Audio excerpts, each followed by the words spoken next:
Welcome to TrendPlainNews. Today breaking news is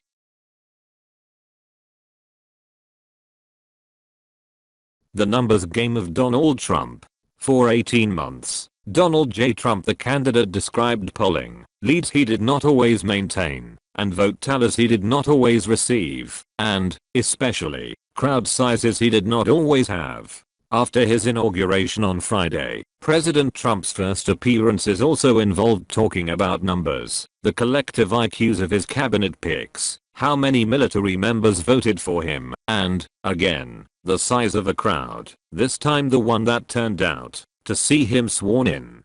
Mr. Trump said of his inauguration crowd, "It looked, honestly, like 1.5 million people. Whatever it was, but it went all the way back to the Washington Monument."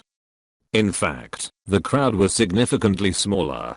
A comparison of photographs from Friday to ones taken of Barack Obama's 2009 inauguration showed that the crowd on the National Mall for Mr. Trump was about a third the size of the crowd for Mr. Obama.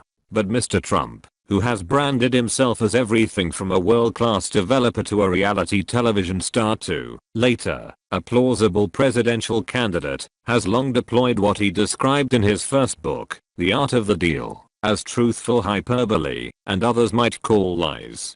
Continue reading the main story, the Trump White House stories on the presidential transition in the forthcoming Trump administration. Rocky first weekend for Trump troubles even his top aides. Jan 22. Trump speaks with Netanyahu, seeking to thaw US relations. Jan 22. Trump won't release his tax returns, a top aide says. Jan 22.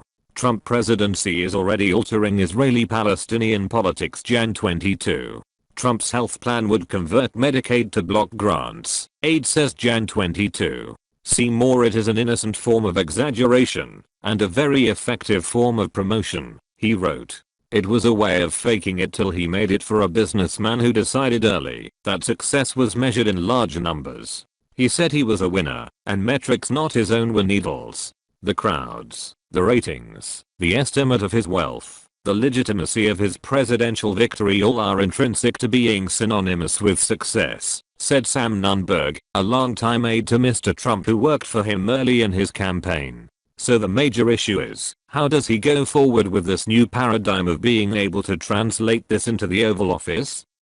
In the decades between Mr. Trump's first book and his election as president, he has been accused of exaggerating his wealth. He has bitterly denied doing so, but has refused to release his tax returns, of overstating his ownership interests in properties around the world, and of falsely promoting himself as a great philanthropist, a claim shredded during the campaign. Mr. Trump has long recognized the power that numbers hold for capturing people's imaginations. The bigger and more impressive, the better. At his first news conference as president-elect, he put stacks of manila folders, supposedly filled with details of his business deals, on a long table in front of the room. To critics and biographers, his outsized claims of being huge, as he said repeatedly in 2015, were evidence of an overweening ego that constantly needed to be fed and shown deference.